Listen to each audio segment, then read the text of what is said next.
Good afternoon, guys. Good afternoon. Good afternoon. We are looking at AES as they exit the Ecowas, as they close the door behind them, saying that we ain't coming back. This is final. We are tired.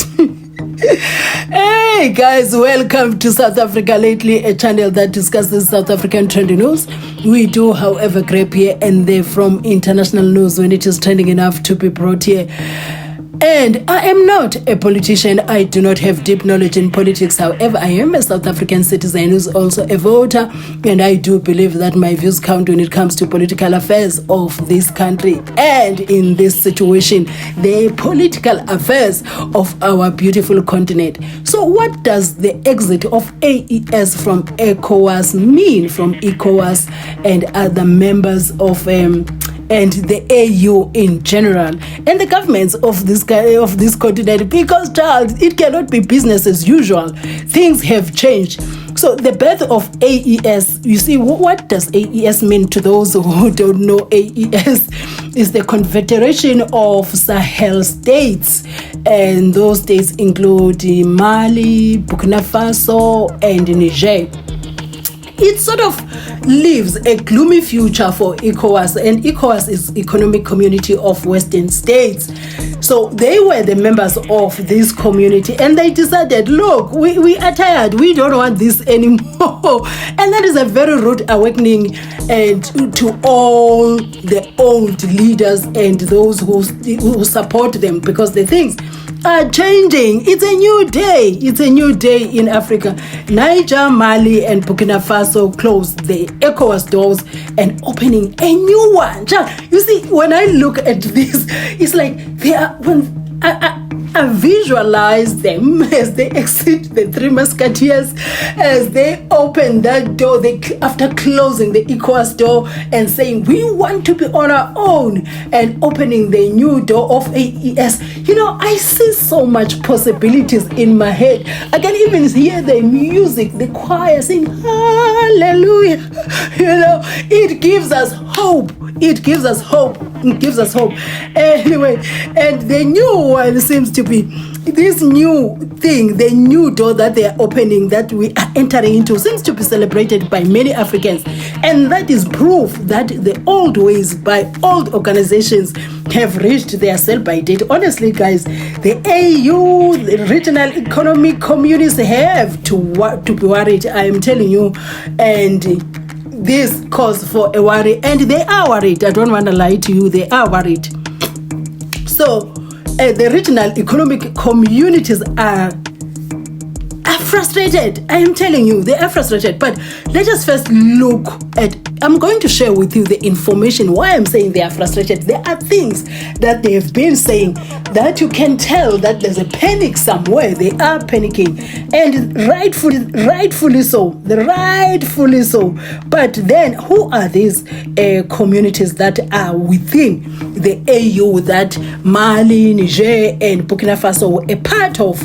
They were part of ECOWAS, and ECOWAS is one of the communities under the AU. So we have Arab Maghreb Union, UMA. We have Common Market for Eastern and Southern Africa, COMESA. We have Community of Saharan States, SENSET. We have Eastern African Community, EAC.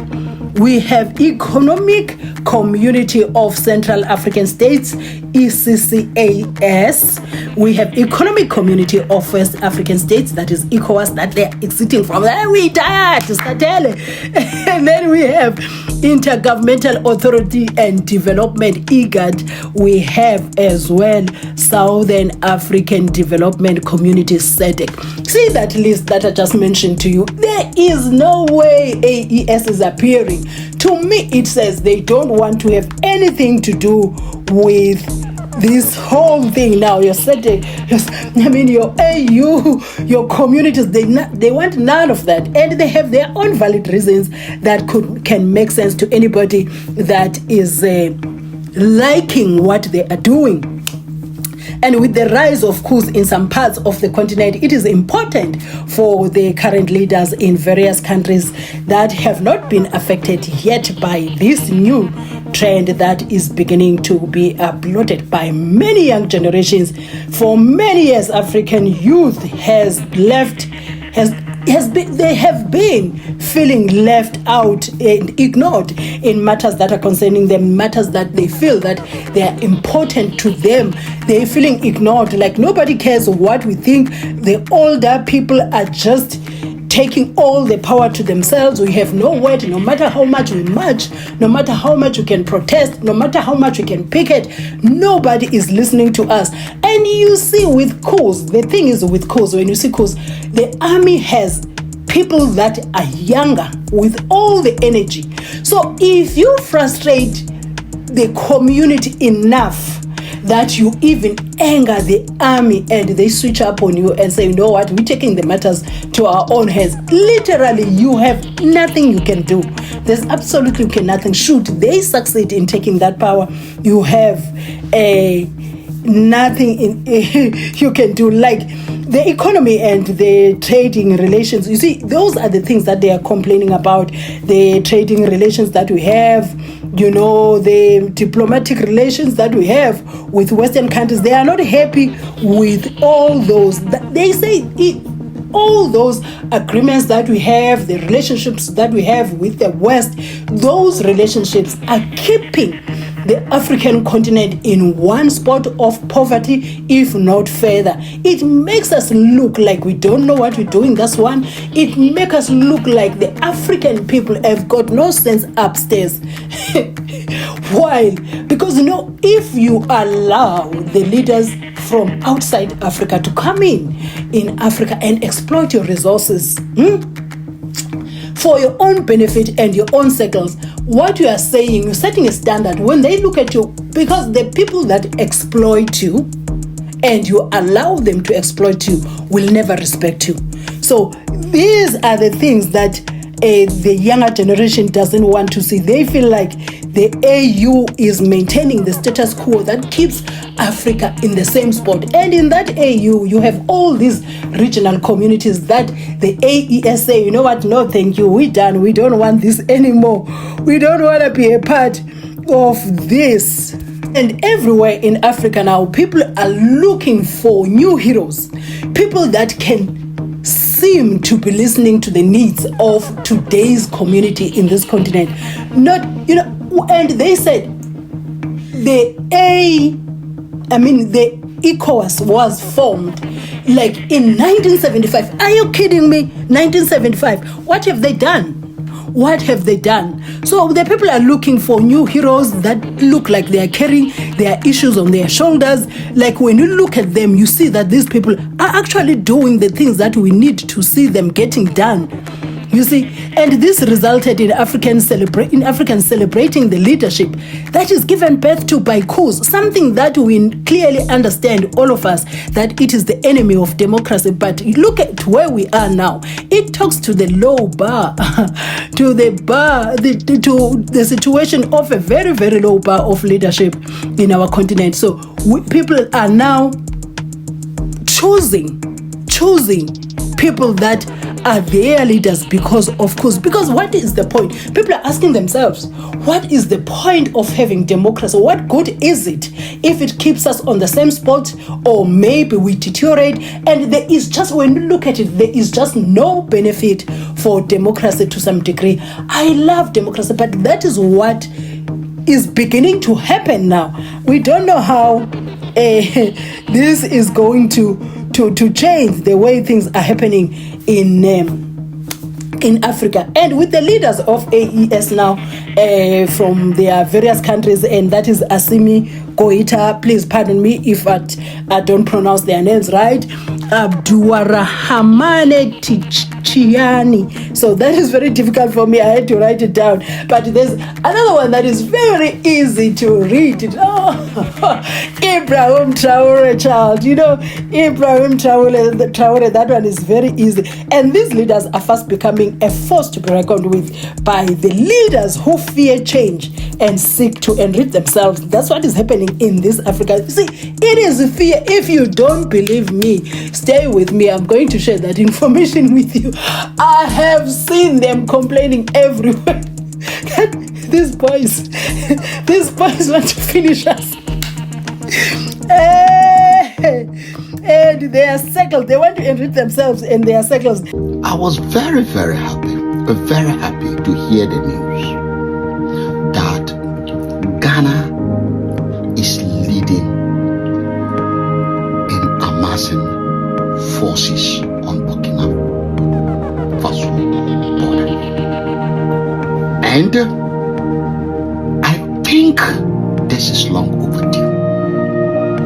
We don't have a choice. We need to do something about this build up, this military build up. By now, the forces from Benin Republic and Togo should be on their borders, ready to go into Burkina Faso. And the reason is very simple. Why are we not hyping the going into Niger and Mali? Why Burkina Faso? Boy, the kind of weapons I'm seeing that Captain Ibrahim Traore is gathering together just remind me of the days of Nazi Germany. Everybody thought they were doing something good for the defense of themselves. That is what you expect. The North Koreans, when they were amassing weapons, everybody feels they are doing something good because they have an enemy. And Israel, everyone think they are doing good for their own good. They want to develop Israel. Today, the Middle East is on fire. Today, the Korean Peninsula is on fire. And we all know the history of Nazi Germany. It's exactly what crosses my mind. If Burkina Faso has any serious enemy, that enemy should be France. That enemy is not Ghana. That enemy is not Nigeria. That enemy is not Benin or Togo or Cote d'Ivoire. But the reality is, this guy, for some reason, if you want to fight France, then aim at France. You can't fight France. You shouldn't even bother yourself fighting France. Is France in Niger? France has left. Is France in Mali? France has left. When you told the French to leave Burkina Faso, everybody left you. If you said you have a good ambition, a good plan to develop Burkina Faso, why not? Everyone has a duty to develop their country. Every one of us has that duty. That's why we're all fighting in the ballot box, so that it will be done with the will of the people. But whether it's by the will of the people or by the will of the gun, the most important thing is it is done. And Captain Traore has got some evidence to show that he's trying to do something. But the weapons this man is also piling and hyping and demonstrating and showing everyone that is ready to fight. To fight who? To fight who? Who is fighting you? You are only fighting your own demon and your own shadows. There is never a time in my life that I've understood the problem of the Ecowas than now. Things are happening. And as these things are happening, things are getting themselves connected. We know there's a problem. We know that one very well. That there is a problem in Ecowas. But to have 3 illegal co-plotting bandit military officers hostage taking, holding innocent citizens of Ecowas to ransom, and the Ecowas legitimizing this illegality, it's too much for me to bear, and I'm sure it's too much for you to bear too. Now, let's look at. So let me tell you something. For some reason, because there are other important things some of us are doing, because I don't believe the problem is inside Ghana. There's a lot of problem in Ghana, but there are other bigger problems, more important problems. We will sit down, everybody doing what they like, until we have one little hooligan that Ibrahim Traore is a fugitive, and he has succeeded in bullying 15 as union of 15 countries to remove them from ECOWAS like walking away. God, the man himself is illegal, is criminal. I want you to understand me very clearly. The AES project is aborted and therefore dead. I, Kofi Ali, said it. It's illegal organization. It doesn't exist, and I will prove beyond doubt and make sure that this illegal organization does not stand beyond the day the court pass our judgment. And it is a new day in Africa. It is a new day, and the fire which has been ignited by these three leaders has a potential to spread. I am not lying. Has a potential to spread all over, because we have a situation whereby people are clapping hands for them. People are clapping hands for them. This is a new day. If the governments of this continent need to recognize that the time for incompetence, the time of corruption and expense at the expense of the people is over. That is over, because people are seeing another alternative that actually you can bring in a culture, and then when you're done, you actually do the things that people want the leaders to do. So this must be feared. This must be feared by the leaders who have not been infected. I'm telling you right now, because if it has happened to you, like you were the leader, for example, now let's just say you were a president in Niger, and they overthrew you, and they are in power and they are doing things right, you know, you have got nothing to fear now. It has already happened to you. But to those who are looking it from afar, thinking it will never reach them, yeah, I've got a story for you. Pull up your socks.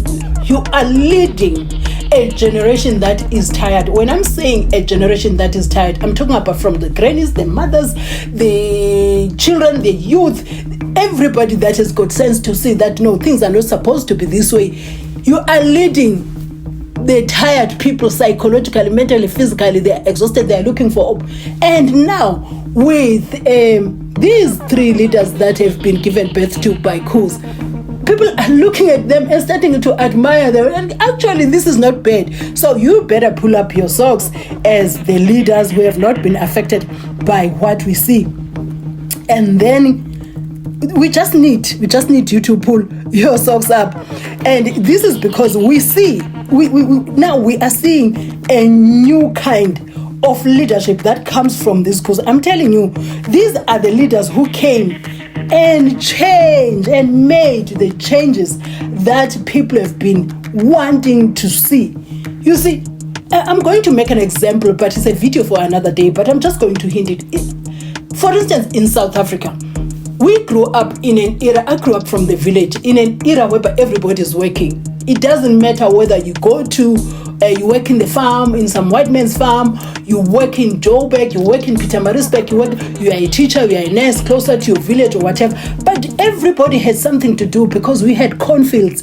Even your yard had to have potatoes, tomatoes, pumpkins, and everything that you take from your garden and work. So what do we have now? We have a generation that is holding the SASSA cards. The SASSA cards are good, because when I grew up, we didn't have that. We didn't have that. We would struggle to get a sweet as a child. We would struggle. We didn't get it anyway. So the grant is good to some degree, but that comes with education. It must be from responsible leaders. That a grant is nothing. It's just something to help you go by while you build yourself. Give us the land that the people that have been talking about. You see, I was surprised going to my own village. I knew that my mom had her own farm, my granny had her own farm.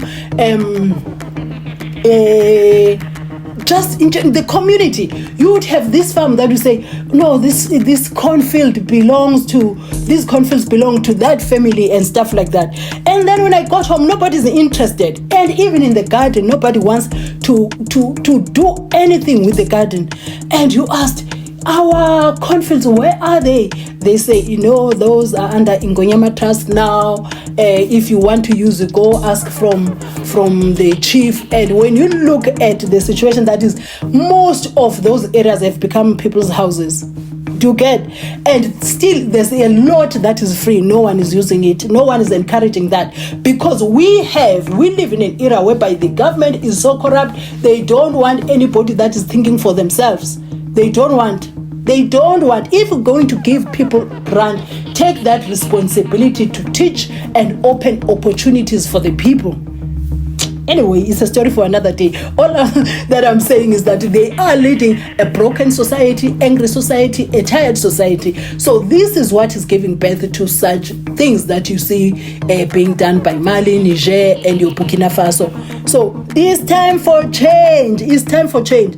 And you see, this, why I'm saying this needs to be feared by those who are not affected. And I do understand the worries of ECOWAS. No, ECOWAS is worried. I'm telling you right now, ECOWAS is worried. Hence, they're trying to punish them here and there, here and there.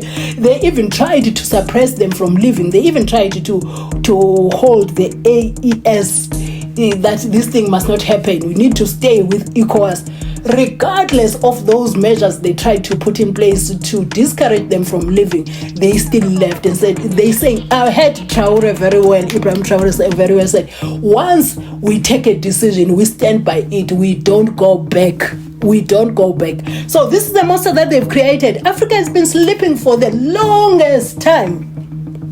For the longest time. Look at what Burkina Faso has done, because they've taken their minerals to themselves, everything to themselves. Everybody's out there is working. Even the prisoners, no prisoner. You see in South Africa. Hey guys, please, it's a story for another day. It's a story for another day. And you see, such things, of course, they don't happen without consequences. Some bad that impact the community. You'd hear stories of sexual violation for women, some violence here and there, but still people, because they are seeing something different, what actual action is happening, things are happening. So that is sort of overlooked and is felt by those who are victims of that situation. Why have you brought us here? Why have you brought us here? Why have you brought us here? Because ECOWAS is 50 years old. 50 years old. What do we have to show for that? Except exploitation. What do we have? Please guys, share your comments in the comment section. I'll read later. You see, now as there was a situation whereby even Senegal tried to intervene.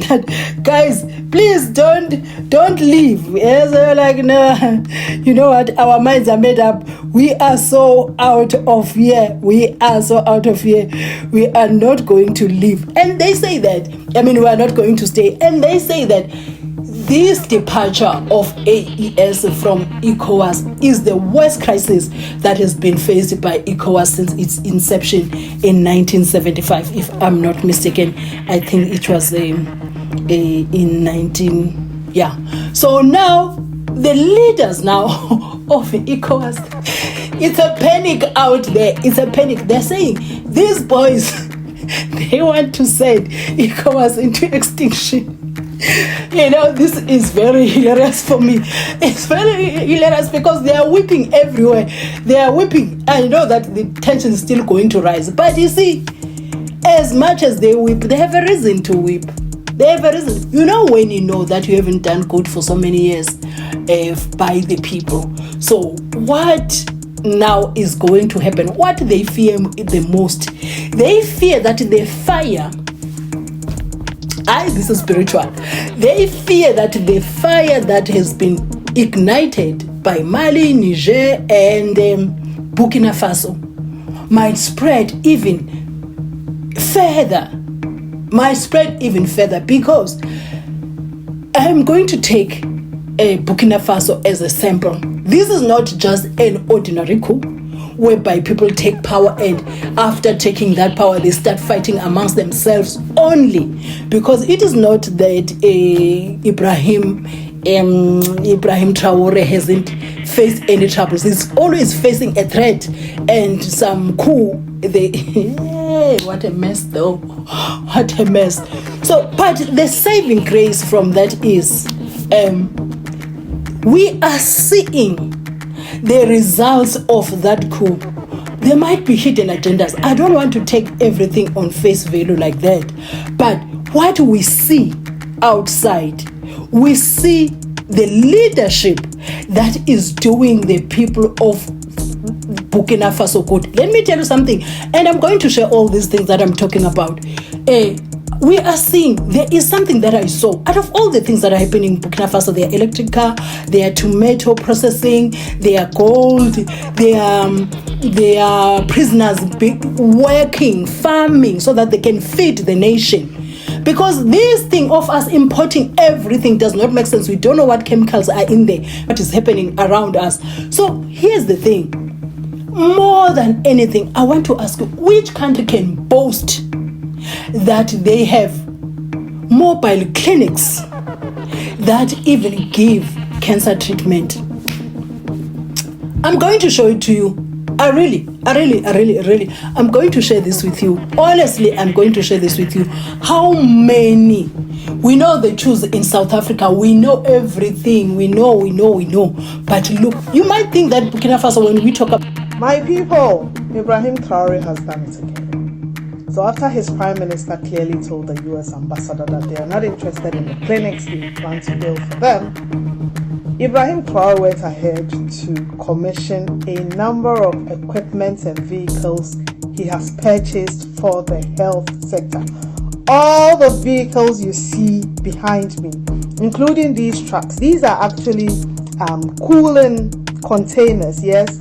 So they are used for maintaining the potency of things such as vaccines and, let's say, control material and other medicines that are supposed to be maintained at a particular temperature.